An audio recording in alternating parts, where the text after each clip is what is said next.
have been invited to give a talk on an exclusive lesbian cruise to the Caribbean. How's the food? Are you one of those people that goes crazy for cruise food? I've been on 6 cruises, never seen the ocean. I just wanted to let you know about my study group. Oh, don't be a fuddy-duddy. I'll be your study buddy. I'm about to embark on one of the great challenges of my scientific career. This work right here is going to change history. I think this is going to be our greatest mission. I don't have time to study. I'll never get into Stanford. I got big plans for you tonight. I got maps, I got charts. I'm going to see you through this because my credibility is on the line. It's at this point that you'll want to start taking notes. Welcome to the Sitcom Study, the podcast where we contemplate the TV shows we grew up with and search for the truth and wisdom within the tropes and cliches. And Amy, what's the trope we're talking about today? I'm on a boat. Be more specific, if you I mean, would. do I have to? We are going cruising, but not that kind of cruising. No, we are cruise ship sailing. We're talking about sitcom characters heading out on cruise ships. On the high seas. Just like we did ourselves recently. Yeah, a couple weeks ago. We just got back from a cruise to Alaska. That's right. Sailing through the various townships, provinces, etc. Well, it is a state, so they're not provinces. I've absorbed many of the local cultures and histories of Alaska. And so, yeah, when we decided to do a podcast about this, of course, there was no shortage of cruise ship episodes for sitcoms, right? Yeah. Frasier did it, The Jeffersons, lots and lots from the old school ones. Yeah, we had just watched Lucy's. a Jeffersons one. That murder mystery one was a cruise. Yeah, so this is something that they love to do, and we're going to see, I think, on our shows, they've got all kinds of reasons and angles, right? That's right. So sometimes it's just to put the women in bathing suits, and sometimes it's so we can have hot sailors. Yeah, fair enough. So let's back up. Like I said, we just got back from a cruise. Yeah, I want to hear about, because this was your first ever, long cruise, right? Yeah. If I'm going first, I'll say that, yeah, my experience with cruises prior to the last couple weeks were the Disney character cruise that I went on as a little kid. But that was before Disney cruises existed, because Disney cruises didn't exist until we were in college or after. No, this was something in the 80s. This was like a breakfast buffet thing where you went on some kind of cruise ship. Like a ferry? You had... I don't know. I was 6, 7 years old. Famously, Goofy tickled me God. This. You don't like tickling. Is this why you have this reaction? Maybe, because this big, giant monster guy came over and tickled me while I was trying to eat my eggs. Other experience in high school, they took us on some kind of a night cruise. I just remember getting dressed up. I remember having dinner. Like a dinner cruise. Yeah, exactly. A little dinner cruise that they did for us in high school for some reason in addition to our prom. So this Alaska vacation was my first time going on a proper cruise. Yeah, a real high seas cruise. Yes. I was interested in it primarily from the movies. You know, I love the old Poirot movies, Murder on the Orient Express and Death on the Nile. Of course, one of them takes place on a train and one of them on a cruise ship. And the appeal in real life kind of matches the appeal in the movies to me. It's just cool that it's it's a setting at the same time as it's also a vehicle. And in these old movies... the destination is the journey. Yeah. What makes these old movies so fun is they're not action movies. They're not like James Bond. They're just a series of conversations. This guy just asking people questions, but all the while you're floating past the shores of Cairo or whatever. And it's just it's just inherently interesting. It's an interesting, even just the inside of it. The idea of this is this sort of parlor, but it's also a boat. And, this is a dining room, but it's also a boat. Yeah. I like being on boats of any kind, and so I awaited the trip with open arms, and I liked it a lot. I think the sort of, there's a kind of whole is more than the sum of its parts thing for me, where for me, the best part of it was just the whole sort of experience of being on the cruise, waking up every morning and seeing different things out your window and stuff. I think what I sort of butted up against, and I acknowledge straight away that I'm just being a grump about this, and I think most people will like it, but there's so much, so many activities, so many sort of personalities that you're presented with. There's so much entertainment. They really want to keep you busy all the time. Now, you don't have to do these things, but it's sort of part and parcel of being a tourist, which is not something that I am super, fond of or familiar with. Right, it's like a prepackaged holiday, whereas like other trips we've taken, it's just been like us going to a city and wandering around and seeing things. And so what I found was, you go to, like, for example, one of these shows, they have these quote-unquote Broadway-style shows. Some of the boats are better than others. I will put that out there as a cruise, connoisseur over here. You see this music performance, they're jumping around going, hey, everybody, come on, get on your feet, clap along, sing to the beat or whatever. They get done singing. The cruise director comes out, hi, everybody, did you have a good time in Anchorage? Well, I can't hear you. Did you have a good time? Let's hear it, everybody. Give another hand for that great music guy. And yes, Jay is not one to show his appreciation. What I found was over time, every meal, every little trivia game, every tour guide did sort of have this, what I came to call this children's birthday party vibe of, I can't hear you. Come on, everybody. Make it loud. Do you like cruising? They're just really wanting to gin up this enthusiasm. And look, I think for most people it works. And the truth is, they're right to treat us a little bit like children. That's sort of what we are as tourists. We're not there for any reason. We're giving them a bunch of money and saying, make us have fun, exactly. Entertain us. She's the cruise director said it, I think, really well on that first night, which was you will have as much fun as you decide to have. So just lean in and be dumb. And those are the memories. The best memory that we have from the trip is the moment you decided to lean in and rap the entirety of the Fresh Prince theme song to, in front of the entire cruise in the big, mall area. Yeah. I am willing to rap. I am not willing to clap or sing or dance. I will applaud. I will not clap along to a beat, and I will not dance. And I will very rarely stand during a musical performance that is not seated. Yeah, even the smallest amount of audience participation, Jay's not here for.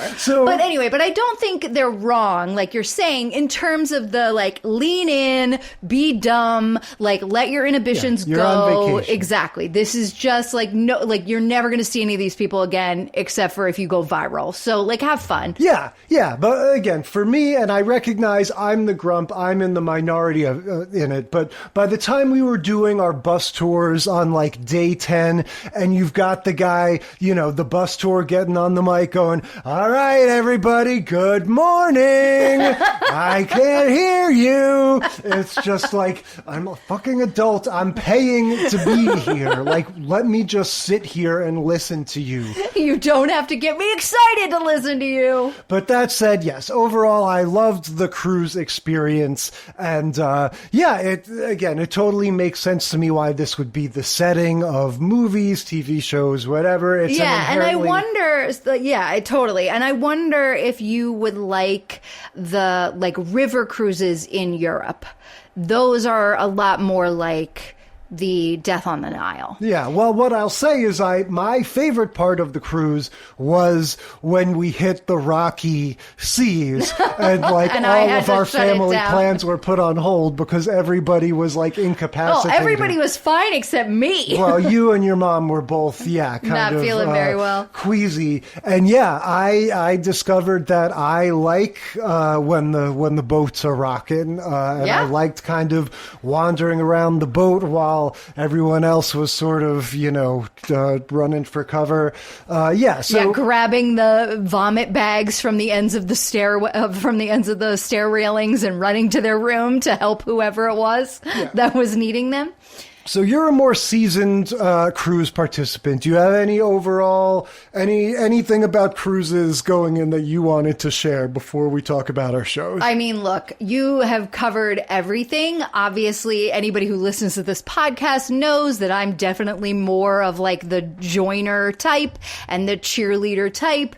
I mean, I've not mentioned cruising to anyone in my life for these past 20 years that I've been going on cruises without them saying, oh my God, you should be a cruise director. Oh my God, you should go perform on a cruise ship. Oh my God, because that is my whole, this is a big part of my personality is come on everybody, let's be ridiculous. This right up my alley. So that didn't bother me at all. I will put this cruise line on blast. I have, like you said, I've taken many cruises in the past. This time we took a Princess cruise. I had heard really good things, and those were all wrong. I have never felt more nickel and dimed, and all cruises are like this. They are always trying to get you to upgrade to this package and buy this thing and do this thing and go shopping and spend more money than you already spent. But I have never felt it as much as I felt it on this one. And this is the one and only Princess cruise I've ever taken. I will never take them again for this reason. Putting Princess on blast. You will not be a sponsor. I don't like you. You made that decision, huh? Because they've been knocking down our door. That's right. They've been knocking down our door. I've been telling them that we might not go for it. All right. What are our shows? What did we watch? We watched Designing Women, Season 2, Episode 8, Cruising, The Nanny, Season 3, Episode 26, Ship of Fran's, Hot in Cleveland, making its podcast debut, Season 3, Episode 2, Beards, and Always Sunny in Philadelphia, Season 11, Episodes 9 and 10, The Gang Goes to Hell, Parts 1 and 2. Yeah, Designing Women we've talked about once or twice before. Something involving a beauty pageant. I feel like, I don't know if it was our pageants episode. That's the one we talked about. Yeah, which was the pilot of the show. Yeah. And it's really interesting because it was like a callback moment to that, that was the night the lights went out in Georgia. Yeah. We had a callback moment to that, only this time it was a Mary Jo speech instead of a Julia Sugarbaker speech. Yeah, exactly. This one starts out with the women are, I guess they're just sort of disgruntled with life on land. Annie Potts is saying that Julia was harassed by hoodlums, right? She got catcalled in the parking lot of this. They were helping, I guess they were doing good works. They were out there helping. We didn't get to see it. It all happened off screen. So they were doing some charity work, dedicating their design talents to something, and they came back from it. And Julia was a little put out because some, kids had catcalled her in the parking lot. She goes, they asked her what he said, and she goes, "Hey, street meat, what it is, bring it on home now." She does this monotone, reading. Yes, exactly. She was not happy at all and didn't want to talk about it. But something good did come out of it. They met this guy who owned this cruise ship, and he was like, "We need a full renovation. I'm going to give you a free cruise so that you can take a look at it. And oh, by the way, it's a singles cruise. So I want you to take a look at the ship and tell me, give me a quote. Tell me what you think, what your ideas are." We can already start tracking the tropes here. The singles aspect of it, right? This is going to be a thing for the nanny, to a certain extent, It's Always Sunny. This thing of a cruise is a place to meet people, to scope out for, the honeys. A cruise as a, like a theme cruise, right? Like a singles cruise, a gay cruise, a celebrity, not the celebrity line cruise, but like celebrities are on the cruise. They have like Broadway cruises. They have Dancing with the Stars cruises. They have all these like, B-list kind of celebrity, come see us, come hang out with us kind of cruises. Yeah. And we're also establishing the trope of like, there's a special circumstance that's letting you go to the cruise, right? The reason I went on a real cruise for the first time at 47 years old is because they're expensive, and there's not part of everybody's experience. And so a lot of times in these sitcoms, there is something built into the story of, we get to go on a cruise because of X, Y, and Z. Yes. And in this case, it is this person they know. Right. And so Julia doesn't really want to go. I think Suzanne doesn't want to go either, but Mary Jo and Charlene talk the rest of the gang into it. And they're like, come on, we'll all go together. It'll be fun. It'll be fine. We'll have a good time. Let's go. So off they go on the ship, and they have their first moments on the ship are a lot like our first moments on the ship were, which was they're looking around and everything's falling apart and nothing has been what they were told it was going to be.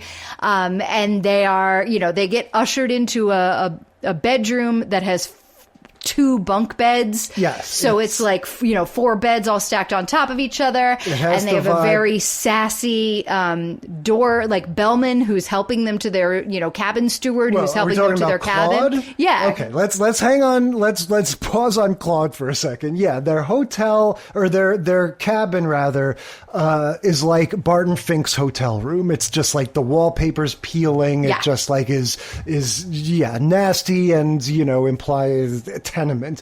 We also and like the blankets are, they only have like 1 pillow. They barely have a blanket. It looks like military barracks. Yeah. This is a fake cruise ship. This is a set. And it's just worth pointing that out because we're going to get some real adventures. We get some real cruise ship later on. Yeah. But they do have a far away shot of a cruise ship. Yes, of course. It's like an establishing shot. And it was a princess cruise. Yeah. And I was like, not surprising at all that this ship is falling apart. Look at that. Princess Cruises once again. And they meet Claude, and you could tell right away that there's going to be more to this guy than meets the eye. Right? Well, I was just hoping that it wouldn't be the last time we saw him, and I was very pleased that it wasn't. No, the way he looks and his voice.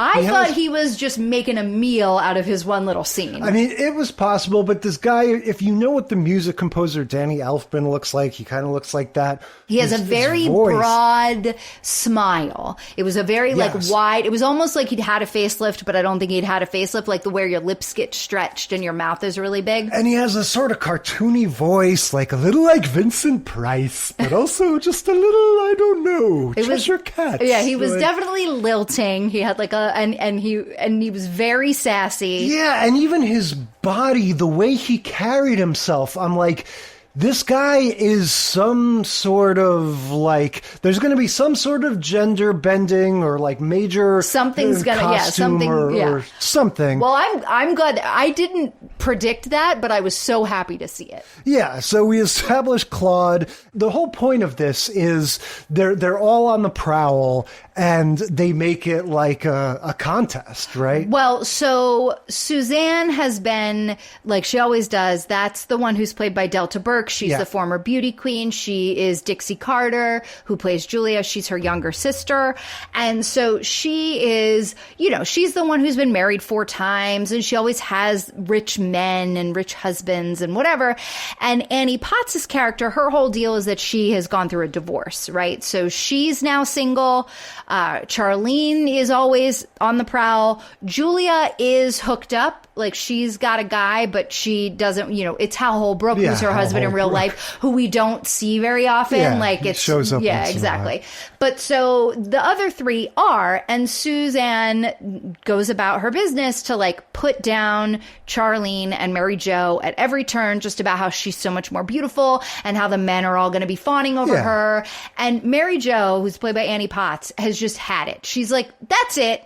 I'm sick and tired of this. You don't get to talk to us this way. What makes you think all the men are going to fall over you? We're here too. No, especially because at this point, Annie Potts in Designing Women is pretty much at my number one of like most attractive, age-appropriate, like TV sitcom crush ever. Right. Delta Burke is like, frankly, not on the list. Yeah, but okay. So Delta Burke does have that beauty queen face. She is in real life a beauty queen. Yeah. And but like, let's be clear about your type. You don't prefer, like, you prefer a woman who is more pixie-ish, who is not as voluptuous as, you know, it also is just, I've said it before. I know. Annie Potts does it for you. In this show, they shoot it on film. The like depth of her hair from the like auburn just the red brings highlights him home. down to like the dark chestnut shadows. Yeah, like it just, her hair looks so good on this show. And yeah, no offense to Delta Burke. I'm just saying she's not in my top 20, top 40, No, whatever. I knew you were going to say that as soon as this little competition started happening. So normally it's like, it's Charlene who's played by Jean Smart. I mean, God, I love this cast. Like, can you even go wrong? Like, this cast is fabulous. So normally it's like Charlene who kind of pushes back on Suzanne and then gets kind of, you know, shoved to the side. Well, Mary Jo's not having it. She's like, you know what? I will bet you that I will take the most attractive man on this boat to the captain's dinner on the final night. I'm going to bet you. And Suzanne's like, all right, well, what do you want to bet? And so she pulls off her pinky ring that's an opal that her ex-husband gave to her. And she's like, I am putting up my opal ring. And she puts it on the table. Suzanne's like, well, I'll put up this diamond tennis bracelet that this man got me. And so now there's real stakes. There's real jewelry on the line. They've got to go out. And Mary Jo keeps thinking that like Julia or Charlene are going to pipe up and be like, yeah, you need to stop doing this, you know, Suzanne, it's not nice. We're all going to bet against you. They stay out of it. Like, Julia's not having any of it. She's miserable. She didn't want to be here in the first place. Charlene is like, you know, the way Jean Smart plays this character is like, she's just really dumb. I will do my one-word impression of Jean Smart as Charlene. Anthony! She does that, like, we've talked about it before, that, like, husky voice thing. And she's like, what do you mean? She just does it. She goes into that at the end of her lines. It's so cute. I love her characterization. Anyway, she is, you know, she plays her as very dumb. That's the character. And so she doesn't want to get involved either. And she's intimidated by Suzanne's beauty. So she's not going to get involved. So we've got this. The two of them are going to go out and now it's on, right? They are like on the prowl. They're going to hunt down every man. And then go to commercial break, come back from commercial break. And Mary Jo is sitting with this like nosebleedy, nebbishy, balding, short nerd at a table, and Suzanne is over by the bar with this like handsome, like Tad Hunter, blonde hair, you know, guy who looks like he rose crew kind of dude. And that's Trevor. Yeah, Trevor is the most boring creation. Like he is just the most sort of like bland underwear model looking guy. Oh yeah, this, like brown and every single ancillary character, the two trashy women that are supposed to be these like trashy women that go on every single cruise, they talk about how he's a total jerk and he's with at least 3 women on every cruise, and then he's also on every cruise, so he like never stays with them.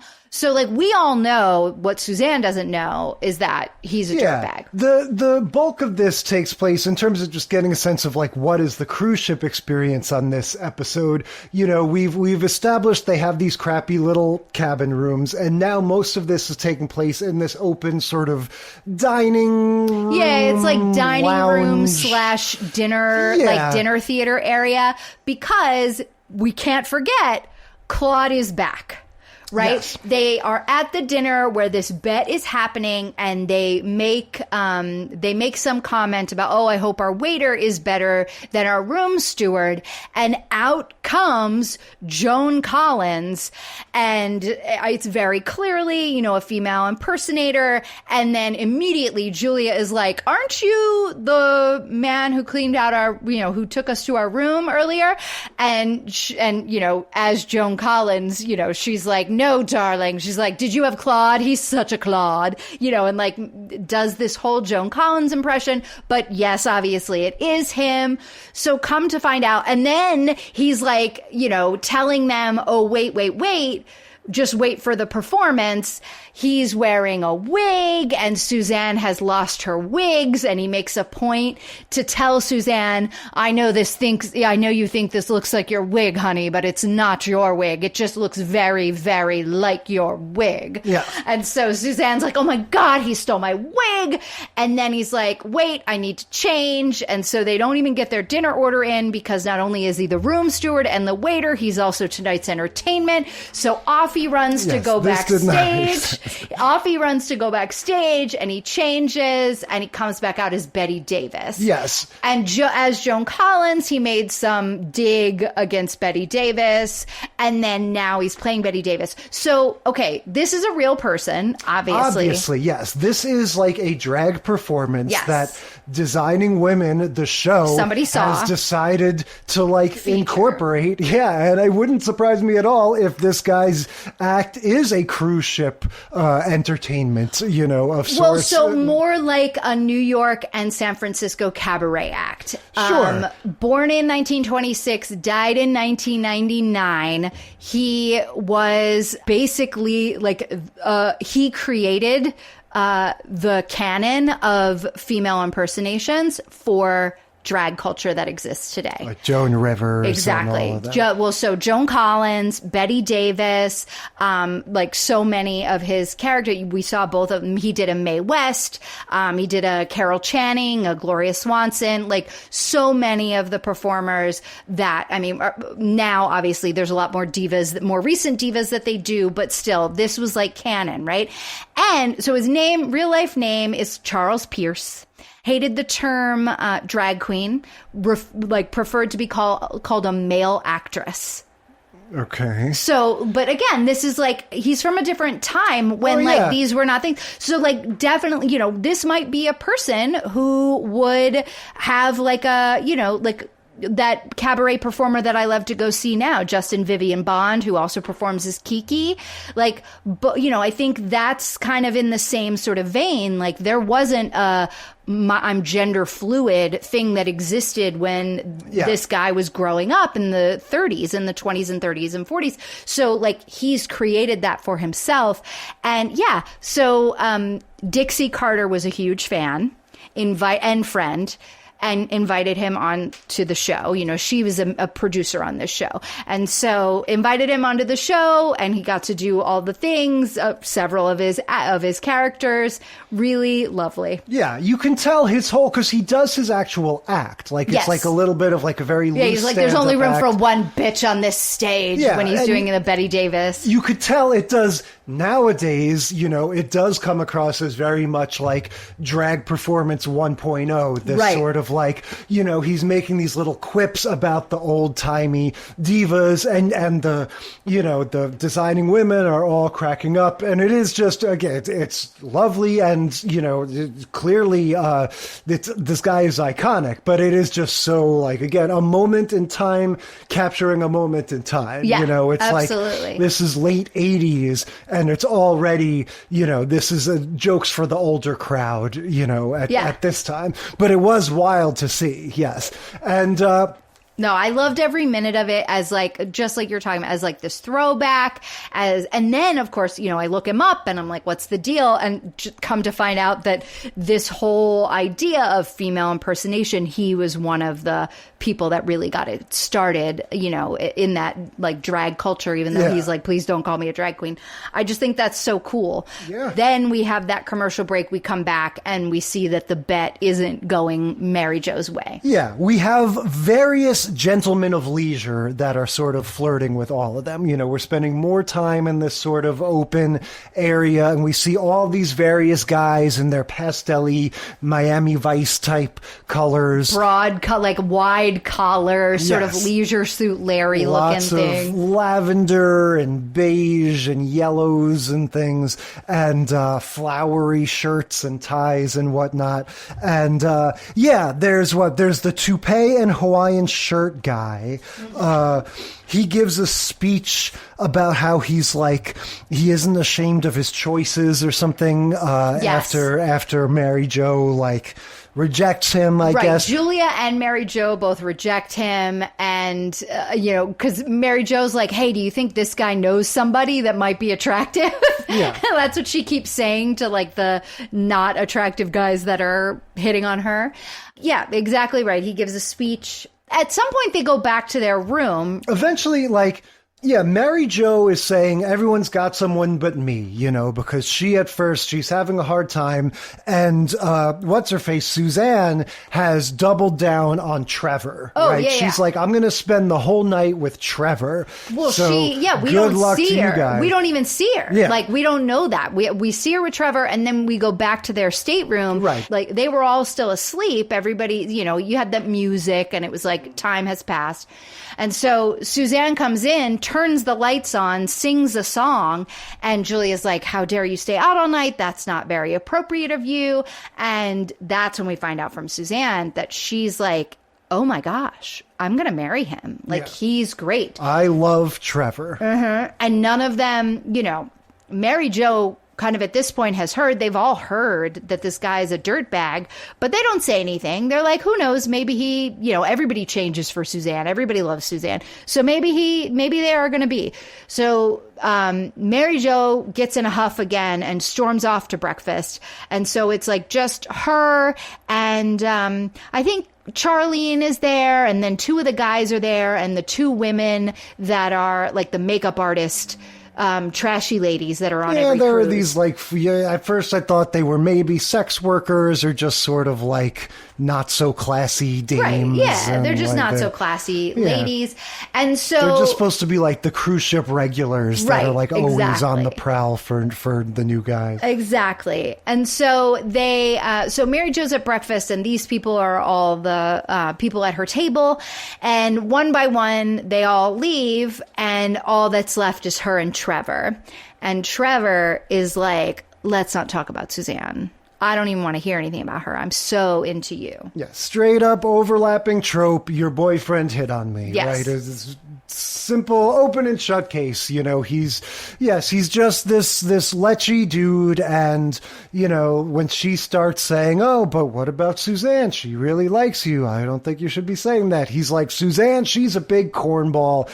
She's not my type. I like you. I only talked to her because you seem so interested in that other guy you were talking to last night. And then he proceeds to go like, you got a great little butt on you. It's that thing in the 80s where it's like, we had to make these guys such creeps in the first like 2 seconds that it's just like, because if you don't, everybody will apologize for him. Look at our president. Yeah, there's just like, so it's so immediately insidious that there's no like, there's like, oh, okay, well then, like I got that. So which is much also why today we've got a bunch of nice guys who are like, well, I'm not like that, so I'm nice. Nope. So anyway, so he's trash, and this is where we get the callback to that season 1 pilot episode. Mary Jo is like, I'll have you know that Suzanne is a wonderful friend. She goes, I consider it an honor just to guard her brassiere. Right. So Suzanne, just like in season 1, kind of comes in and hears the tail end of Mary Jo's supportive tirade and sees her storm off. And she was like, you know, she's like, Suzanne is the Rolls Royce of friends. Yes, and the Rolls Royce of women. Or whatever. And she storms off. And so then Suzanne kind of quickly figures out after having seen just the end of that, she tries to lay a little trap for Trevor to let him lie to her again. He does. And she was like, well, I heard enough of that to know you're full of shit, basically. Yeah, it's Claude that overhears the end of Mary Jo's telling him off. Oh, that's and then right. Claude tells her, that's our last little taste of Claude. And thank goodness, because really, like, this, at the end of the day, this is a very rote sitcom plot. The one girl meets a guy she really likes, then he turns out to be a jerk and hits on the other one. You know, that's all this was. But as cruise ship episodes go, what I'm saying is I feel like we're starting at a place that hopefully we can kind of grow from, because this one, you know, it's not doing a real cruise ship set. It's not really doing much with the idea of a cruise ship beyond, like, it's a place you can go to meet guys. So really, the entertainment, the Claude thing, even though obviously it's not specific to a cruise ship, I could believe he's played a cruise ship or two in his day, and this the kind of thing you might have. I don't know. That it just at least makes it special and, like, gives it something, you know. And then we get a little button at the end with the two floozies have dorky guys that they met, and they're like, look, we're happy with the now. One's with the nosebleed guy, one's with the guy who is like, I'm proud of myself, darn it. And they're all happy, and she's like, hopefully we'll see you on the next cruise, but maybe not. Yeah, so we get the wacky side characters all get paired up, and everybody's happy. Like I said, I don't think this did a ton with the cruise ship setting, but at least we got Claude. Yes. All right. Let's continue the singles action thing with The Nanny. Season 3, episode 26, Ship of Fran's. Yeah, so in the cold open, Fran the Nanny, she's just got home from her bar mitzvah. Not her bar mitzvah, but someone's bar mitzvah. A bar mitzvah, yeah. And they arrived on a hot air balloon that gave her ideas for the son's confirmation, because this episode is going to be all about the family is trying to figure out what to do for the boy's confirmation at the same time as Fran is, you know... She's got vacation coming to her. She's very excited. She is, you know, she's somehow, again, like, won or got she's got vacation and somebody gave her a coupon or something, but she's going on a singles cruise, she and Val, her bestie, and she's very excited. But before she goes, she's trying to convince Mr. Sheffield to throw a nice confirmation, like a big party, for the boy, the middle boy whose name I never, Brighton or something. Yeah. And he's in on it. Like, he wants a big party. He wants to have his friends over and have a thing. Whereas Mr. Sheffield is like, let's just have a dinner, just the family. It'll be fine. Now, this is season 3 of The Nanny. We've talked about The Nanny a handful of times. So definitely the things are starting to simmer and bubble here in terms of the will they, won't they, Mr. Sheffield. Oh, yeah. They have that from the beginning. And they just, we talked about it the last time when they were hanging from the billboard. Like, they both... You know, she's very honest with how she feels. He denies how he feels. And that is how the show runs all the way till the very end. And this is episode 26. I think it's the next to last episode of this season. Yes, and they did the same thing every season, where like the last few episodes would have more and more of them getting close to, you know, being like, oh, we're going to get together, so that they would end the season on a cliffhanger, and then they would start the next season and pretend like none of that ever happened, and it would just be back to like normal status quo. He's her boss. She has a crush on him. Yeah. Well, this one really kind of puts front and center the idea that Mr. Sheffield is smitten with her. Mm-hmm. And, you know, it starts with this whole sort of like confiding scene with him and Niles, the butler, where he's like, oh, the children will miss her so, but he really means that he'll miss her.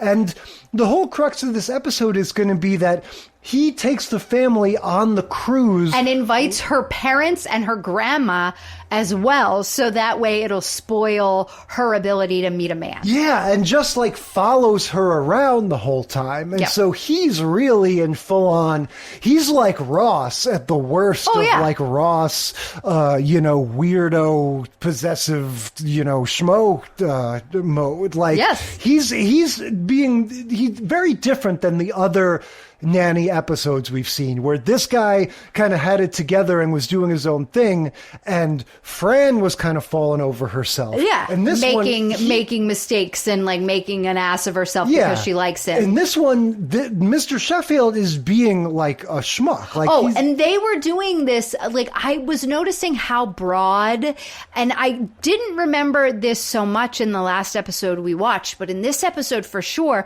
they're almost doing takes to the camera when they say certain lines. Like, they're not doing takes to the camera, they're not doing takes to the audience, but they'll say a line. And I saw Sheffield do it, I saw Fran do it, I saw the parents, the mom, what's her face, Sylvia, do it. Like, they all were doing it, where they would say a line that was a laugh line, and then they would just like pause and look off into a middle distance somewhere. And it was such a weird thing. I was like, why are they taking to the middle distance? Yeah, this is a broad sort of raucous time in sitcoms. I don't like this boy. The part where he like pretends to cry. Yeah, and he like nuzzles Fran's boob, and she kind of like shakes him off. She's like, get out of here. And at first, because he's fake crying, so at first it's like, yeah, that's okay. And then he stays a little too long, and she goes, I know what you're doing. Yeah, and he snaps his fingers and goes, today I am a man, and like struts off camera, and just, the whole thing is pretty unappealing. But they decide to have his confirmation on the cruise. Like you said, they invite all the friends and family and whatnot. Mr. Sheffield does. Yeah. And Fran is unhappy about it. But so this time we get an actual cruise. We get, they are name dropping celebrity cruises, like the Celebrity Cruise Line from the beginning of the episode. They've got Celebrity Cruises magazine. They have multiple shots of the exterior of the ship, and then they're using an actual cruise ship to shoot some of the scenes for sure. Oh yeah, this entire thing to me looks like it is set, just vacation episode style. You could tell it's got that telltale lighting where they're not really able to light it like a TV show. They get their basic, camera guy and sound guy or whatever, and it looks like when Benson went to Las Vegas and when Full House went to Hawaii and all those things. It just has that look. So we get all of the real locations, and we get to see them hanging out in the different, dining halls and lounges and whatnot. Yeah, we get jokes about the mom or the old lady friend thinks that the captain is Captain Crunch. Oh, right. So the grandma, Yetta, she can't, she's blind as a bat. She can't see. She can't walk because of the shaky ship. So her thing is that she holds on to anybody who's wearing white. The mom presents Steve Goodman, right? Right. There's some guy. So the whole reason that Fran wants to go on this cruise in the first place is that she's gone to the psychic, and the psychic has said she's going to meet her husband. The love of her life. Exactly. On the dance floor, on the sea. Right? Yeah. Like, you're going to dance on water with this man. And there's a dance contest on this cruise. So she's like, that's it. Mom spots this super handsome man. So the mom, Sylvia, hooks Fran up with this guy. She just walks him over and is like, may I present Steve Goodman? Okay, so your cousin got introduced to her husband in this same way. She was on a vacation at a pool with her aunt or something, and her aunt was mom? Not your mom, no. And I think it was her dad's, on their dad's side of the family, or a family friend that she calls an aunt. You don't remember the story from the wedding? This is the story. And so they the older woman of the that's like the aunt or the family friend that's like an aunt or whatever, spots this hunk goes and talks to him and his friends, finds out he's a doctor, brings him back over to where your cousin is sitting and is like, have you met my friend? And that's how they met. They met on vacation. That's what is happening here. Yeah, with Steve Goodman. Fair enough. He's like, he says like, so what do you think about that Mambo contest? You want to take me on or something? Like, he's just so like boring and stupid. Yes. And Jay doesn't like any of the attractive men that are set up on these cruises. Trevor and Steve Goodman are particularly just like really not developed. They're Ken dolls. That's all they have to be. They're just good looking. We get stuff with Niles in the casino. It turns out he's a degenerate gambler. Yeah. And Cece is his good luck charm. So he has to, give up his nice room so that she will keep coming with him when he goes to the casino. We get family stuff on the beach. Again, lots of real location stuff. We have the kids. I guess there are 3 kids and Sheffield and Fran all like frolicking on the beach. Yeah. Did like, you notice how hands. they like Fran waves as though she's going to go join the kids in the water and runs away. And well, she takes off her shorts. And so we get like full bikini, very fit Fran Drescher, right? And Max is checking her out from behind. She runs off to go join the kids in their frolicking. And then Sheffield stands up and he's like, oh, wait for me, and runs after him. And then the next shot we get is supposed to be all of them, in quotes, frolicking in the water. Yeah, Fran Drescher does not get in the water. She's not in any of those water scenes. She's not in the scene at all. It's the family frolicking. We don't see Fran Drescher at all. She's not even but there. she comes back eventually because the whole point of the scene. And on dry land, when they're doing the shots on dry land, I'm like, Fran Drescher doesn't go in the ocean. I'm like, that must have been in her contract. Not doing it. Well, yeah, it's going to mess up the hair. It's going to mess up the hair. But yeah, we have the frolicking, holding hands with the kids, and then the kids leaving one by one and ending with Fran and Sheffield holding hands. Well, they don't hold hands. It's like the electricity between their fingers. They're walking next to each other, and they had just like, everybody's been holding hands. Everybody's been holding hands. The last kid disappears, and their like hands kind of twitch towards each other, and then they like just look at each other and smile and take a few more steps, and then something else happens, and it like keeps them from being able to hold hands. That's the way the show always is. It's about the like, oh, are they good? No. Yeah, it's just will they, won't they, up the wazoo. Again, all while like, happening on these nice picturesque real life beaches and everything. And then they end up having a drink. And Mr. Sheffield is negging Steve's nostril symmetry. Right. Steve comes and joins them, and he's like, oh, I guess if you like guys with like one nostril, 2 different sized nostrils. Yeah. And then big reveal, right? Spoiler alert. Yeah. Steve is a stowaway. That's right. The captain comes over and arrests him, takes him off to the brig, and Fran is like, what am I gonna tell? I am fascinated by this idea of being a stowaway. Not to get too dark about it, but this Princess Cruises that you mentioned, their whole thing are these medallions, right? That go around. Yeah, it's like a geolocation. Everybody always knows where you are. That goes around your neck, and that's how you pay for everything. That's how you identify yourself. It's how they know whether or not they've left people in port. Yeah. And so, but if you were if you found a single person, you could like murder them, while on one of these port days. But you couldn't. They'd have to look like you. Exactly. You just find somebody. There are thousands of people on these cruise ships. You just find somebody who vaguely looks like you. They're not looking too hard. You find somebody roughly the same age and build and whatnot. And you take their medallion and you just have instant access to all of their... I don't like how you're thinking about how you can murder someone to get on your next cruise. I'm just saying that the medallions sort of make it like this all or nothing nothing. Right, thing. that you're not a real person, you're just your ding. Yeah, exactly. But yeah, I am fascinated by the idea of being a stowaway on a cruise ship. I mean, it is just like, it's everything you need to live in this one place. And, you know, you got all that food and everything. Like, if you can figure out a way to make it work, to disguise yourself or whatever. Oh, heck yeah. And that's the thing. If you're able to get on, you don't even need a medallion. Right? Like, you won't, like, you know what I mean? Like, you just need to be able to get on the ship because you don't have to pay for anything. Right? Like, you can get water, coffee, lemonade, tea. Yeah, but like, I thought they would ask stuff. to see our medallions if we didn't have them. No, they won't. They will only, that's only for you to, like, get on and off and pay for things. The only issue would be finding a place to sleep. But on not Alaskan cruises, but like Caribbean cruises, people sleep out on the deck all the time because it's so nice out.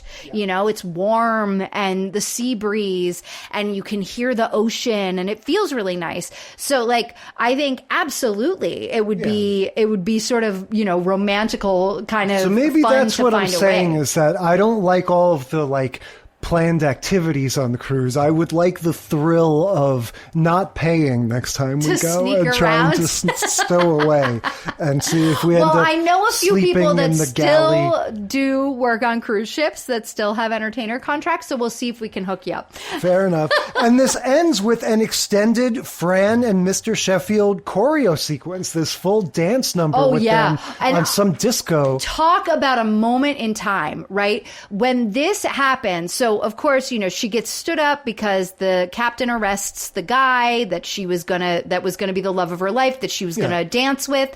And then Sheffield is like, hey, you know, can I stand in? Would you accept me as your dance partner for this? If this was a show today, one or both of these celebrities would have already appeared on Dancing with the Stars. They would have had a full choreographed, like real ballroom dance number that they were doing, and they would be shooting and like they would have edited it so that they looked like fabulous dancers. That did not happen because this is before that time. This is like your parents took a dance class and now they're dancing on the ship and it's very awkward to watch. Yes, but yeah, extremely conspicuous because they want it to be like that moment in Benson where it's like, stop everything. Look, he musical can dance. number. Yes. And again, it is a real location. So they're, you know, throughout this episode, they've been taking advantage of, like we said, a scene on the deck, a scene in this fancy ornate dining room, a scene here and there. And so this is one of these, this is in the ballroom. Exactly, a ballroom. And so, yeah, like it looks glamorous, and they're certainly doing more camera work than they would in they normally do scene. Yeah. But yeah, you're right. It's sort of like neither fish nor fowl. It's not like a major production number, but it does sort of tease us with this, you know, this prophecy that she was going to meet the love of her life on the dance floor. Maybe she has. Yes. But yeah, so look, I feel like this is an evolution. This is a step up from Designing Women in the sense that... because we got a real cruise. Yes, basically, that we got real cruise ships, so we got all of this, just all this location stuff. Yeah, I think the scene that really sealed it for me, almost every cruise ship I've ever been on has that like one central area that's called like the promenade or whatever, or the grand something. And it's where they have the glass elevators that you can like see. And they've got the big like 2 or 3 story level grand staircase that comes down. Usually there's like shops and little bars and lounges around on the top levels. And then down at the bottom, it's like an open atrium area where there's music. And this is where you can have dancing and stuff. On the cruise that we just went on, this is where Jay rapped. He had 3 floors of people applauding and cheering him on. You could post it on our Instagram. We should. Yeah, we should. That'd be good. And so it was just, you know, it was a lot of fun. It was great. It was great to see that kind of glitz and glam, because normally it's just Fran that's like so glamorous, and her like ostentatious, glamorous nature fits in on a cruise ship where like everybody else had to dress up more like nicer than they normally do to like fit in with the surroundings. Whereas Fran normally stands out, and she fit in. Yeah.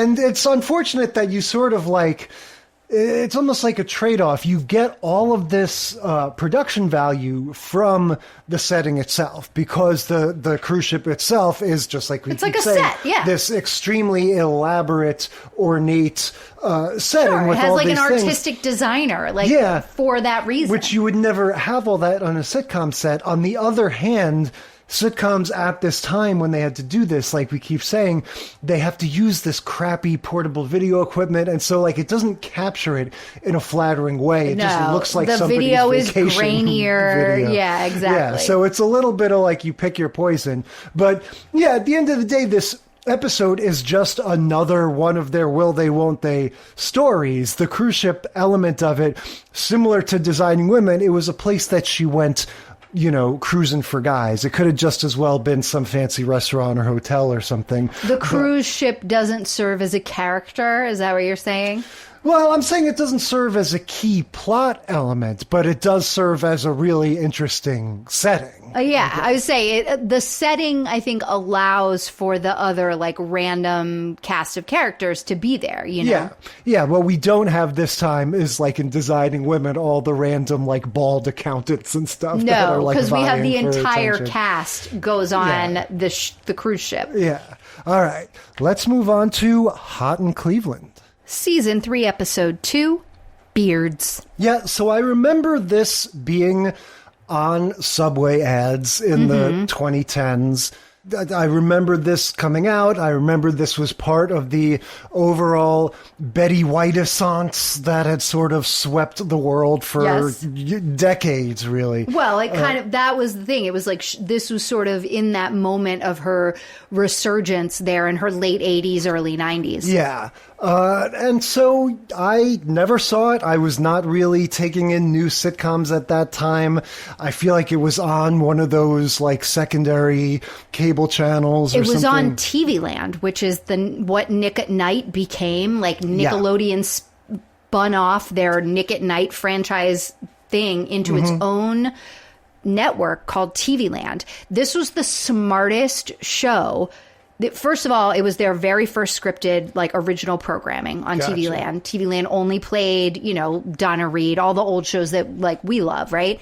And this was their first foray into a new original scripted show. I'm like, you don't get any smarter than this. You take powerhouse women, sitcom actresses from every era, you get 4 of them together and you put them in a show. Like you've got Valerie Bertinelli, who was from, One Day at a Time, which was like a big sitcom that you and I keep talking about wanting to do, but it's really hard to find the episodes. I did not know who this was. Yeah. Valerie Bertinelli. She was married to Eddie Van Halen. She was super famous all throughout the 80s because of her, as like a teen star. I felt like I was supposed to know who she was. From One Day at a Time. She was like the hot sister, the oldest daughter in that One Day at a Time show. Okay. She was like the, Justine Bateman or whatever of her show. And then you have Wendy Malick, who is from Just Shoot Me and a couple other things. Yes, I still think of her as one of the characters on Seinfeld, Elaine's boss or something, exactly. Elaine's friend. She was I think she was like Frasier's girlfriend the last season of Frasier. Speaking of Frasier, you have Jane Leeves, who played Daphne on Frasier for all those years. And then you have Betty White, who is Betty White, obviously from Mary Tyler Moore and Golden Girls. So you have these like really kind of stalwart sitcom women that like, and they all have been on these types of shows. Now you're on a throwback channel with a throwback cast and you're doing a throwback style. I think that is just brilliant. So the 3 younger women, not Betty White, are from LA, and Wendy Malick plays kind of a washed up soap opera actress. I think Jane Leeves is a She's a makeup artist to the stars. Her clients are Oprah Winfrey and Ryan Seacrest, I think she says at one point. And then Valerie Bertinelli's character is, I don't remember what her job was in LA, but whatever, she has just, in the pilot, she's just gotten divorced. So she and her friends hop on a plane. They're going to go to Paris. There's an issue. They have to make an emergency landing in Cleveland, and they realize that they are hot in Cleveland because in LA they're not.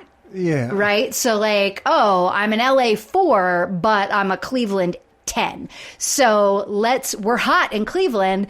Who needs to go home to LA? We don't even need to go to Paris. Let's live here. So they decide to live there. That's the premise of the show. And Betty White is just their Betty funny White old is the friend. caretaker of the house they decide to rent. So they all live together, like Golden Girls style, in the house. And Betty White is she's the Blanche. She's the one who takes care of the house. She's the caretaker of the house. Gotcha. So this one begins with them. One of them is invited to speak on a gay cruise, and we're sort of thrust into this, like, I thought it was maybe built into the premise of this show. No, it's something that had pretending to be happened. gay. Yeah, it's something, it was a season 3. So in season 2, Wendy Malick's character and Jane Lee's character, they accidentally get married.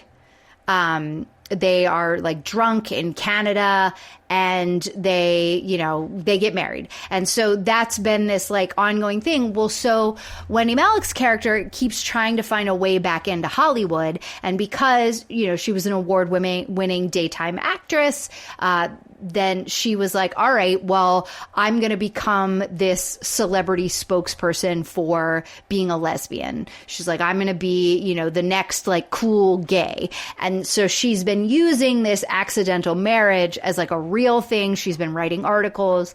And that's what we're dropped into, is that she's been asked to speak as a celebrity gay, like as a celebrity lesbian or whatever, a celesbian. Did she say that at one point? On this cruise? And so she is asking Jane to like, hey, we got to keep the ruse up a little bit longer. Not having watched the show myself, but by the way, I will go back and watch more of this. I'm not saying that it is a great show. I'm saying the nostalgia has bit me. Like, I want to watch these people do this kind of show with like new jokes. It's basically Golden Girls, but I know I said Betty White was like the Blanche because she's the one that owns the house. Blanche owns the house, but she's really the Sophia. She's like the old lady that makes all the, like, she comes in, she makes a one-liner and she goes off. Yeah, it is different because she's just so much older than, like, at this point, Betty White is older than Estelle Getty was pretending to be. Oh, yeah, absolutely. But these women are all the same age that the Golden Girls were. Like, Wendy Malick is 60 when the show starts. Wow. She's playing mid-40s. She's supposed to be, like mid-late 40s. Like, they're playing our age, even though they are older than us. And so it was just really interesting. And so anyway, and that was also, you've heard everybody's heard the thing with Blanche. She's obviously lying about her age, but she's like, I'm 47, I'm 5'2", all that. So like in Golden Girls, they say they're in their late 40s. Obviously we know they're not. But yeah, so that is like, I really enjoyed all of that. So they're on this gay cruise. Wendy Malick's character, I got to start using their actual character names. So Wendy is Victoria. I'm going to get all of these wrong later on. Valerie is Melanie. Jane is Joy. And Betty is Elka Ostrowski. She's Polish. So that's the cast. So Wendy Malick's character Victoria is going to go give a talk, and they're going to be on this cruise. So they all decide to go together, and they're all pretending to be coupled up.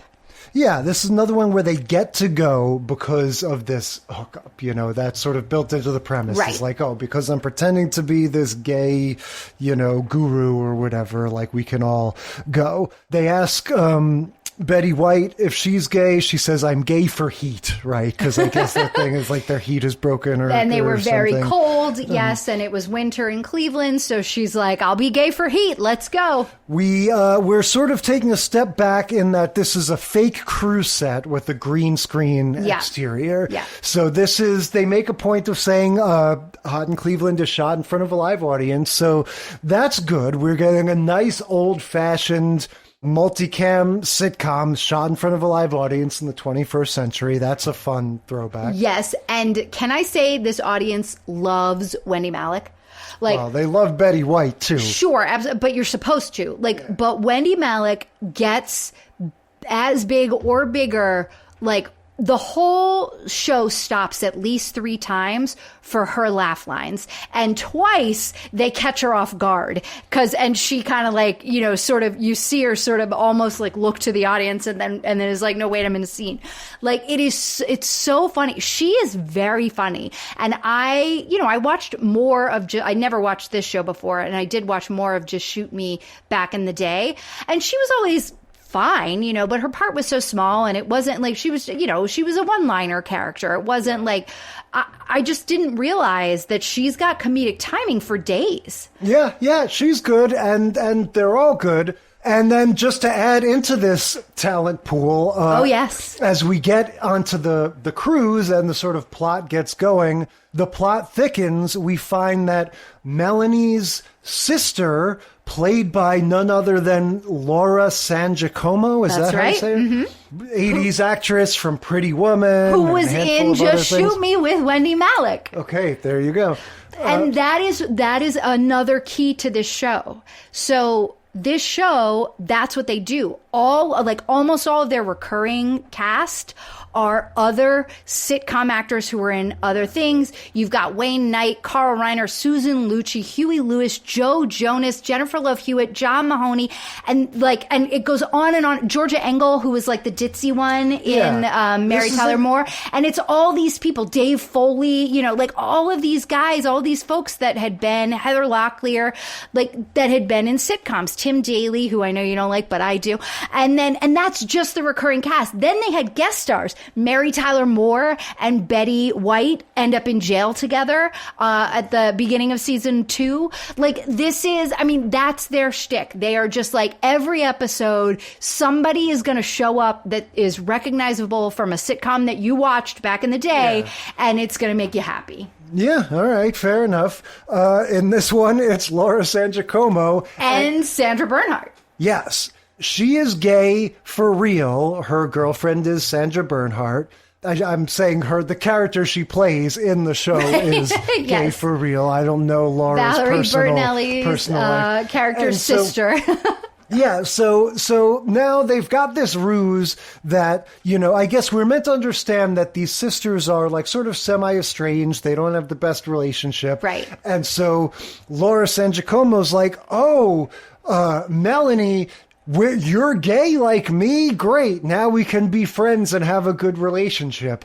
And so, again, you talk about sitcom, doing right out of the classic sitcom playbook here. So Melanie decides, I am going to keep this lie going that I am gay. Right. I'm going to tell her eventually, but I just don't want to tell her right now. And B, I am going to have Betty White be my lover. Well, her wife, but she wasn't going to do that. She basically was like, I'm going to tell. And then Joy, Jane Lee's character, was like, no, you don't want to do that. Like, just let it be for a little while, repair your relationship, and then you can tell her.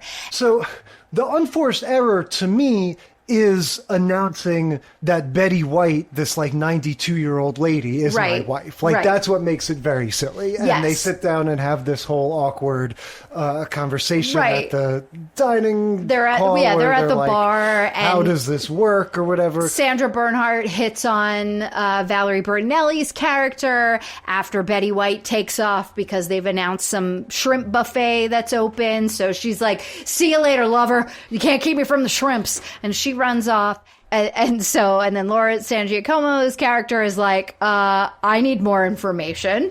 Yeah. And so, there's all that. And then, and then she walks away, and Sandra Bernhard, tracking the trope, really like very hard hits on Melanie, and Melanie's like, great, now not only do I have to tell my sister that I'm not gay, but I have to tell her that her girlfriend wants to cheat on her. Yeah. And then meanwhile, the other ladies are involved in this farce with the captain. Like you said, there's this handsome captain who sort of, I mean, he speaks English, but he just he has an accent, right? Yeah. He is very like Latin lover type. Yes. Yeah, and so Wendy Wasserman, or whatever her name is, Wendy Malick, but her name in the show is Victoria. Right. So Victoria, Melanie, and who's the other Joy. one? And Joy are all having these sort of like, this, it's a farcical thing. It's something out of Charles in Charge. Especially between Victoria and Joy. Yeah, it's the ones that are mostly the supposed two to of be them. married and he knows, like, he can tell from the beginning that they're not really gay.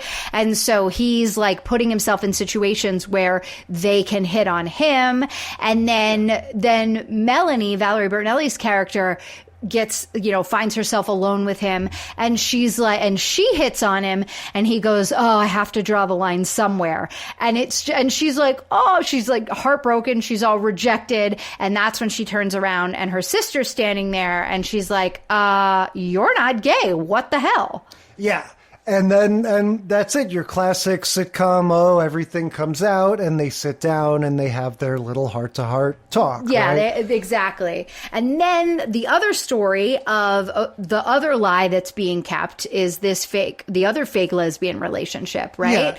So they both have been trying to get away from each other. Victoria and Joy have been trying to get away from each other so that they can have alone time with the captain. And the captain keeps using military time. And so Wendy Malick's character can't figure out what time he means. And so they keep crossing paths, and that's where that like farcical element comes in, because she keeps thinking they have a date at the same time he's made a date with Joy. And so all this crazy, hilarity ensues. One gets stuck in a shower, one shoves the other one in the shower and is like, wait, did he see you? And he's making out with both of them, and he's like, no, she didn't see me. Oh no, I didn't see her, all of that stuff. And so finally they go to do their talk, or Victoria goes to do her talk, and Joy comes in because she's going to sit on the stage with her, and she has beard burn on her face. I have never heard of this before. Because you're a man and you don't make out with men. But I understand that, but that's what I wanted to ask. I've never heard or seen it. Like, I haven't said to you, oh my God, you're like, when we were first dating, and it was all like, oh, it's no, it's whatever. not on your face. It's that it scratches your chin when I make out with you. I've never seen people with unsightly like rashes all over the bottom of their face. It's not an unsightly rash all over the bottom of your face. You were imagining more than it was. It literally looks like a goatee. Like it has, like you get, it's from the friction. So like the stubble rubs above your lip and on your chin when you make out with a person who has heavy stubble like that.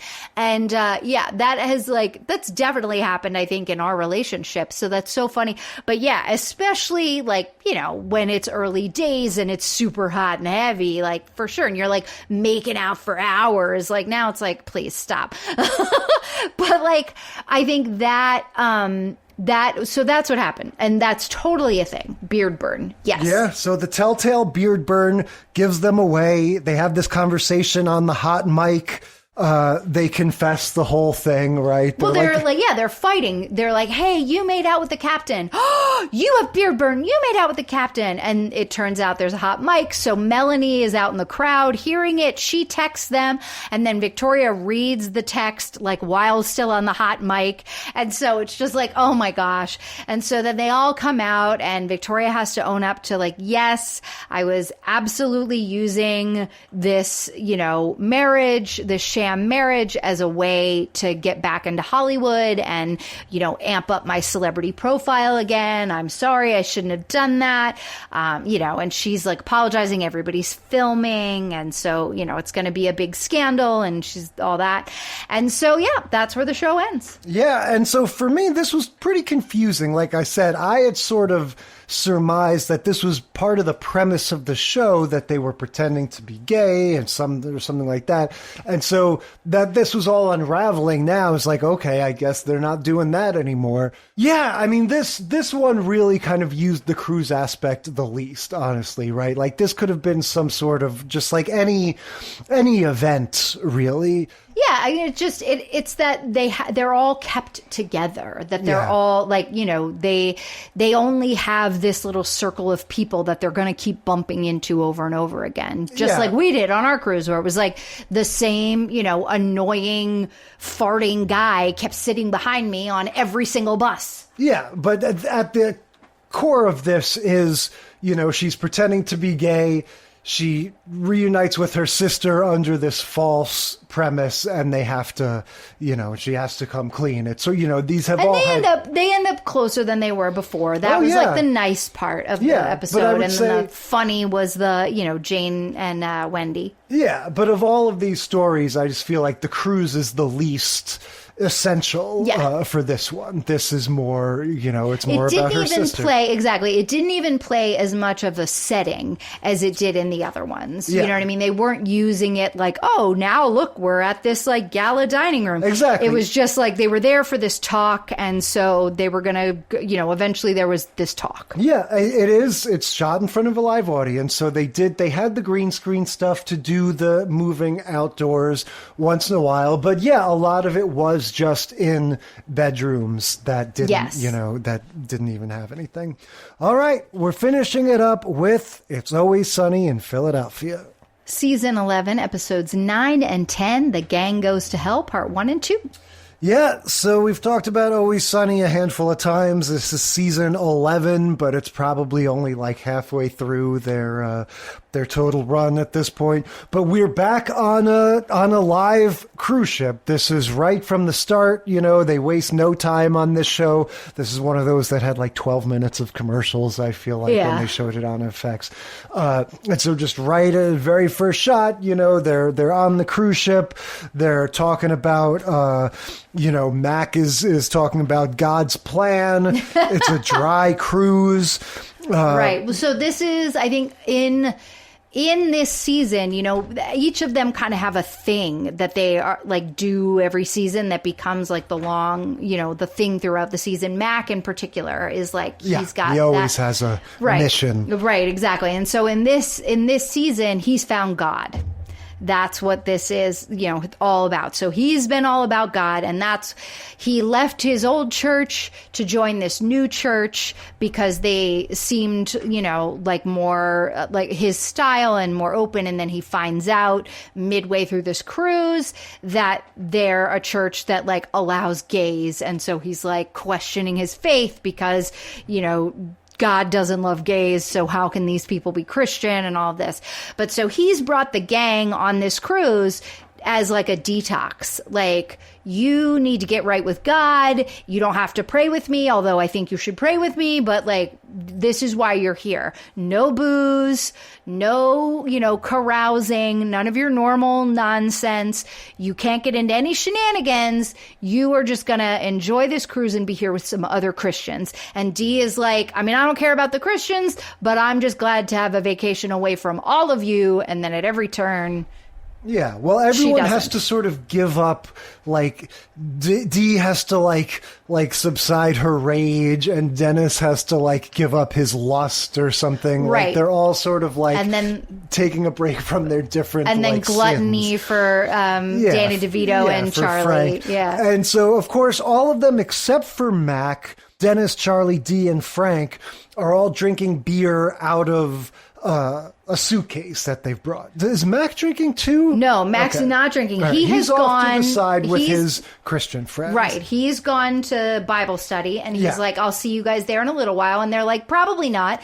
And then we find out that they've brought 2 suitcases and those suitcases are only filled with beer. Yeah. And so they're all drinking their beers, and then they're like, hey, all right, we got to conserve this. Let's, put it all away and get out there, go to dinner, and, mingle. This is the crux. This is going to be the best part of your It's Always Sunny cruise ship episode, right? Just the sort of like putting them in the situation, especially the no alcohol thing. Charlie and Frank take the beer like into their coats and start just like stumbling around the... Yeah, so Frank brings like a fishing vest, like a bait and tackle kind of vest, like a fly fishing thing, and he stuffs every single pocket with a beer, and then he puts a big winter coat over it, and Charlie basically does the same thing, except for he builds a vest that has pockets made out of duct tape, and he puts beers all around, and he wears a big old jacket and winter like puffer coat, and they both are lying to the other one that's what they're doing. Yeah. So they're like, man, it's really cold. I didn't expect this cruise to be so cold. Well, they shouldn't keep the AC and they so both low. have just these gigantic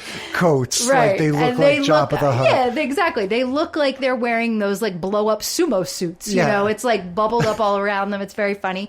And on Danny DeVito, who already is like a round character anyway, it's hilarious. He is as wide as he is tall in this extra like padded puffer coat. Yeah, they're immediately stopped by the captain, who is Brian Doyle Murray from Wayne's World and a million other things, and the first mate guy, and they're like apprehended. They're like, you can't, they're not immediately thrown into jail because they do sort of get loose to do more. Yeah, no, hijinks. they give them a warning, and they tell them that we're taking your beers, but they do it in such a way. Brian Doyle Murray does it in such a way that the other, like Frank and Charlie are like, he's going to drink our beers. Like, I know what he's doing. And so they're like, oh, we got to get that captain back. So then they go off to find more booze and also try to find a way to get revenge on the captain. After they have been warned, check your gluttony. Yeah. Now their whole mission is to like, got to get more beer. So like their whole mission is gluttony. Then we transition over to Dee and Dennis, and this was the conversation, or this was the like throwback that I was waiting for in this episode, right? Because there is a much earlier episode. I only watched Always Sunny for like the first 4 or so, maybe 5 seasons. Like I only watched early on, and then I moved out of the country, kind of fell off and just didn't keep up with it. But there's an early episode where Dennis is talking about why it's such a good idea to take a woman on a date on a boat. Because, the implication. And it's so creepy. And it was like one of the first instances, it was early on enough in the show that this was like still establishing Dennis as this psychopath, like, and like a rapist. Yeah. Like, right. And so it was so funny. You're like watching it and you're like, oh my God. And now it's been, 5-6 years or whatever, 7 years since this has been established. They're coming back to it. And he's well established as like a psychopath and a rapist. And he's like, well, cause he's explaining to Dee, cause of the implication. And you're just ready for them to get into their normal dynamic of her being like, you're despicable, right? But no, she's like, oh, I get it. It's like when I am getting with a guy and then she tells her creepy ass story. Yeah, her version of the implication is that she's going to accuse alleged rape falsely. She That's says right. It would be a shame if a certain district attorney came a courting and found a certain young lady beat up and pregnant or something. Exactly. And Dennis is just like he, for a second, it like flashes across his face like he's disgusted, but then it's respect.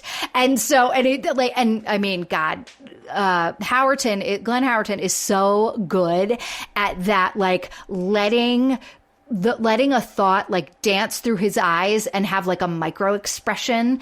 He's so good at that. And he just, and he does it in so many of his characters where he just like stays silent and still when other actors would like make an audible sound or move, and he's just silent, and it's all in his face. Like that, I don't think that man could ever do theater because you wouldn't see the acting. But like, it's so right for television. It was so funny, and I was like, yes, that was the callback I was waiting for. And they did one better, and they like upped it. You could see why these two are siblings. Yeah. You see how, we talk all the time about the early 21st century being, like it's a spiky and mean time in pop culture and everything. And there's a lot of shittiness, but then that also gives you, It's Always Sunny. I think, some of the Seth MacFarlane when he's at his best, like, yeah. There's some South good Park. stuff. Yeah, South Park, exactly. There's some good stuff that came out of the darkness and the sort of mean-spirited vibe of those times. The pre-Me Too, pre-sort of cultural reckoning, world. Right. And two of those, you say that, like, these are some of the examples that have been able to like withstand and move through that because of that. Like, they're not threading a needle. They're just smart. Yeah, like they're doing it right. Yeah. This thing of exploring their like evil, especially Dennis, is, that's a fun sort of like relic of the early 2000s, 2010s that, you probably wouldn't have now. And, that's fine. That's why we love these, years of this show. Things change. Yeah.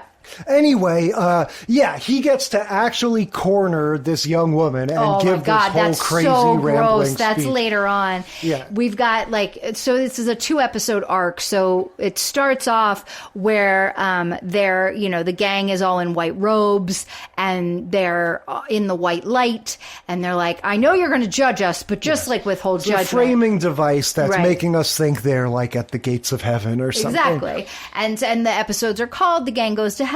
So you're like, oh my God, do they die? Like, do they have an out-of-body experience, but all at the same time? What is this? What's going to happen?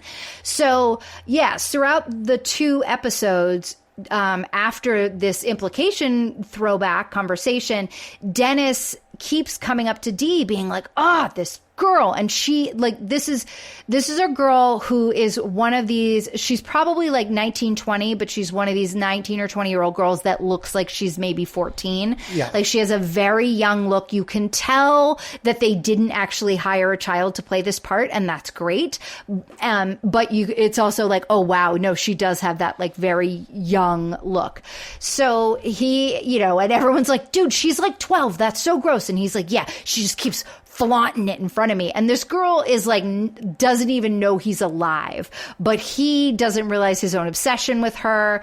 It's very, like the show You, it's so creepy. And so by the time we get to the 2nd episode, his demise, right? Like his undoing is that he, corners this girl as the ship is like starting to rock in a storm and the lights are flickering and thunder keeps clapping and he's trying to like come on to her in his normal, almost creepy way. But it's made so much worse because every time he says something that is like a little bit creepy that he would normally just like keep going right on through and it would only make you like have a flicker of nuts, have a flicker of creep. The thunder claps. And so it just like lays there and nothing is said after it. And then he's like, but wait, no, that wouldn't have been so creepy if it wasn't for the thunderclap. Hold on. I'm not in my mojo. Let me fix this. But what he is saying is extremely creepy no matter what. But it always is. Yeah. He is saying again, all of his thing about like, well, that there's nowhere to go. And, I'm not saying that I would, not allow you to leave. Or that anything would happen. Yeah. That anything would happen. And yeah, it is just like, but he asks her, where would you run to? He asks her how old she is, and he says, like, that's under the limit. That's good. No, he doesn't ask her. He has stolen her ID at some earlier point, and he holds it up, and she's like, where did you get that? And he's like, I have my ways. Yeah. So, yes, he's going full Dennis. Meanwhile, Dee has a run-in with the magician, right? First, this lady, she has a little spat with the lady. They're fighting over like a lawn chair on the lounge thing. And then it's a talent competition, and that lady is doing a magic act. Yeah, she's the magician. So Dee's like, well, let me come up there and let me show you a magic trick. And so she has her pick a card or whatever. She goes, what suit is it? And she says, oh, it's spades. She goes, watch me turn these spades into stars. Well, she was like, hold it closer to your face. And I'm like, oh, she's going to punch that lady. Hold it closer to your face. And she does it like 2 or 3 times, just like building the suspense. And they keep putting the camera back on all these, like the audience members, like, oh, what's the trick going to be? What's the trick going to be? And then she delivers that line about watch me turn them into stars and just socks the lady. And the lady's like, why would you do that? And so she gets hauled off to the brig. And then we rejoin Charlie and Frank, who have found alcohol, but haven't figured out how to get revenge on the captain yet. And the way they found alcohol was they opened one of the fuel lines. Yeah, they had a wrench and they just like cracked open one of the fuel lines and let the fuel drain into a glass, and they were like, don't worry, we're gonna cut it with a mixer. With mixers, and so they dump in the orange juice. And so anyway, so then they get arrested because they, crash the bridge. Yeah, and they're pulling wires out of the panels and stuff. They're just like gremlins. That's right. They're going to find out where he hid their booze. Yeah. And so we know that captain's drunk. We know. And so they get arrested. They get tossed into the bows of the ship with Dee. And then Dennis, the girl screams and runs away, gets away from him. And so he gets thrown in there. And so one after the other, they all get thrown in there for the exact sins that Mac told them to be careful for. And now we rejoin Mac's story. Yeah. He's in a total spiritual crisis. All the while he's been having these scenes, he gets into the sit down, you're rocking the boat thing because, he at first he's like scandalized that they sing show tunes, but then they win him over. Then he's scandalized again when he finds out that some of them are gay. Mm-hmm. And, he doesn't like, I'm going to convert you. Yeah, he doesn't understand how they play shuffleboard without flagellation. Like he's just into this like extreme, Christianity. But then what happens to him? So he goes to their room after finding out that they're gay, and he's like, I'm going to convert you. I know this is my purpose. I prayed. I wanted to know why God put me on this boat and brought me to this church, and I figured it out. I'm here to convert you. And they're like, that's really rude. Don't you think that is very condescending? Like, what would you say if we said that to you? Like, give us 5 minutes and we're going to we're going to convert you from being straight. And he was like, I say try. And then it's like one of the little subtitles, the top titles they have there. 3 minutes later with the the little song that they play. And he's like, he walks into the jail with his friends and he's like, well, I'm gay. And that is like, the gang's like, yeah, no shit. Cause this has been one of these long running gags on this show that like for the last 3-5 seasons, everyone's known that Mac is gay except for him. And they're like, yeah, Mac, we know you're gay.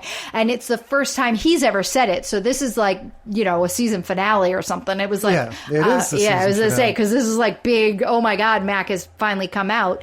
And so they're like, yeah, we know. And he's like, what do you mean you know? And then they start listing off all these throwback things of the things that he's done over the past several seasons. And then we find out that he's only there because he just walked in. He was like, didn't have anybody to talk to. He was missing you guys. Yeah. And so that's how so now they're all in the jail and they were like, oh my God, you let the door shut. You're such an asshole. Like, we're stuck in here now. We can't get out. And then meanwhile, all this thunder and the storm has gotten worse. And then we get this big clap and all the lights go out and there's this horrible sound. And then when everything comes back and like, there's like a meh, meh kind of thing. And then that stops and they're like, Charlie's like, I don't think the ship is moving. Yeah, there's a whole funny thing where, like, they all have a different theory of, like, what the engine sounds like. Is it on or is it off? Charlie's like, oh, it sounds like this. And Dennis is like, engines are computerized, so therefore they don't make any sound. They make a little bit of sound to make you feel better, but that's a fake sound, and you wouldn't really hear it. And yeah, it keeps escalating. Dee starts saying they're in hell, and Charlie goes, stop your squawking. That's because that's another thing. They always call her a bird. Yes. And then Charlie at some point realizes or starts thinking that they are already dead and that this is, like they're ghosts.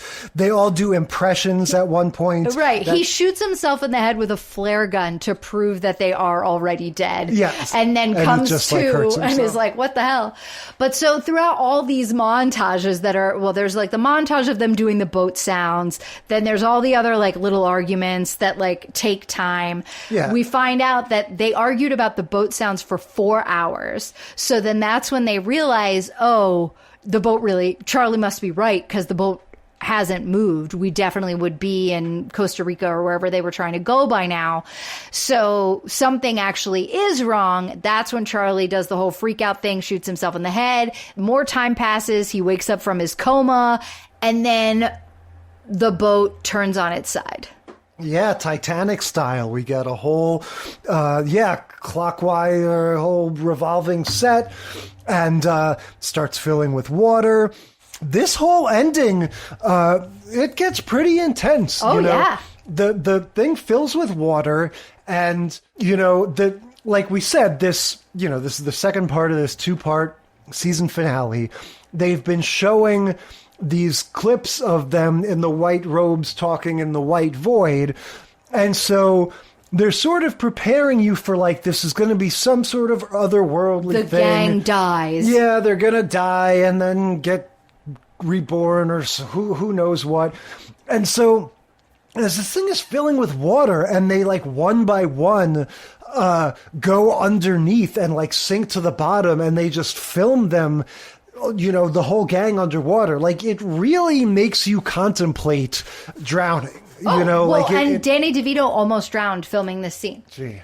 Because he's got those tiny little lungs. No, well, it's because, fat is more buoyant than muscle, and he's kind of a pudgy dude. So they had to put weights on him to weigh him down because he couldn't stay at the bottom with the rest of the cast. He kept floating up. So when it was time to come up and get air, he couldn't, because the weights were holding him down so much he couldn't swim against them. So he's given interviews where he's like, yeah, my whole life flashed before my eyes. Yes. It's filmed in a way that you could tell, like, there's no trickery really. They just like film them underwater for like, Harry a Houdini fair style amount of time. And then, there's an opening and a light and they swim towards the light, and, we get the whole punchline that this whole framing device with them talking to the unseen voice, they're just in an insurance adjuster's office. They're wearing the robes because they're drying off, and they're in the white light because there are bright lights in the office, and it's not heaven after all. Right, because the insurance claims adjuster was trying to figure out like how whether or not he had to pay, whether or not the company had to pay because they were forgotten down there. But it turns out the company isn't going to have to pay because they committed so many crimes that they've just owned up to that they're like, yeah, we're not, like, you're not going to get a settlement at all. So the gang's like, nuts. Yeah, so this was a good one. Like this, Oh, yes. The whole second half of it basically was in that, the it jail was thing no or exit. whatever. It was such an exercise in fabulous kind of, abstract writing, like so good. Yeah, and the whole first half of it, you get the stuff like in The Nanny. You get the live action all over the cruise ship and the fancy atrium and everything, and the, in the Although this is bridge. more of like a rundown cruise ship. This is like not on purpose to be run down, but it's just supposed to look low budget. Yeah, but it's still real. Like, it was still Yes. a real place. And having them in the control room or the bridge or whatever, tearing up the equipment and everything. Yeah, really, really funny.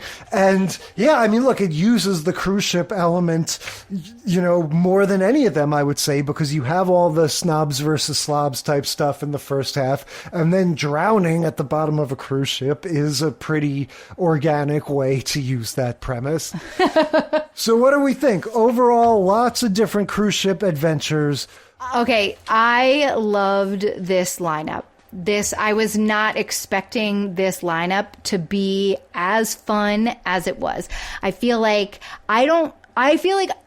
there hasn't been a lineup like this for me in, I'm going to say, like 8 to 10 episodes, because I just really enjoyed every one of these. From the female impersonator and like legend of drag culture in Designing Women, to just the nanny in her element in all of those wild costumes, but in the, very gauche setting. So like it all worked. Hot in Cleveland, I wasn't expecting to be so charming, and it was really charming. And then Always Sunny is brilliant. Yeah, I would say, Designing Women, the drag guy definitely made it. The male actress, or however he builds himself. That the idea that we got to see the 3 different drag performances plus his Claude character, his weird like ventriloquist dummy concierge guy. He made it fun, even though, like we said, they had a pretty like lackluster, representation of the cruise. Yeah. And then, the nanny was fun in the way that it always is. I was surprised. Like, again, it got bogged down in the will they, won't they story, and I was surprised at the extent to which Sheffield was the one getting on my nerves, and not, and not Fran owning Drescher. up to their feelings. But yeah, they certainly, they made good use of the setting. I was not as charmed by Hot in Cleveland as you were. It was fine. It wasn't a big nostalgia thing to me because I didn't watch Frasier really back in the day. I definitely didn't watch Just Shoot Me, and I wasn't aware of this Valerie, what's her face? I didn't know her from Adam, so it's not the nostalgia thing doesn't, it didn't have that for me. For me, it was just like I said, these sort of 3 vaguely familiar like sitcom actresses that they were putting in a new sitcom. And it wasn't bad, but I was just like, again, I appreciated that it was a multi-camera show in modern times, and I was glad that they were still doing that. But as the cruise ship episodes go, that ended up being kind of a liability because it was just like conversations in the bedrooms and stuff, and it's like this drama with this character's sister, and we don't even know any of the characters, so it just, I just didn't get into it as much. And then I agree, of course, It's Always Sunny, to get to do 2 of those and just have this and epic, have it, and it was the end of season, yeah, totally. And not to mention all of these game-changing revelations. They're not dead, but they are gay. All kinds of things, left to discover there. So yeah, lots going on the high seas for the sitcoms. So much for the cruises. What are we talking about next week? Next week, we're going to win the lottery. We're going to watch Perfect Strangers, Season 4, Episode 1, The Lottery, Mama's Family, Season 5, Episode 15, The Big Wheel, Fresh Prince of Bel-Air, Season 3, Episode 14, Winner Takes Off, and Malcolm and Eddie, Season 1, Episode 4, Partnership of Fools. Yep, winning the lotteries next week. Until then, we will consider this segment of the sitcom study concluded.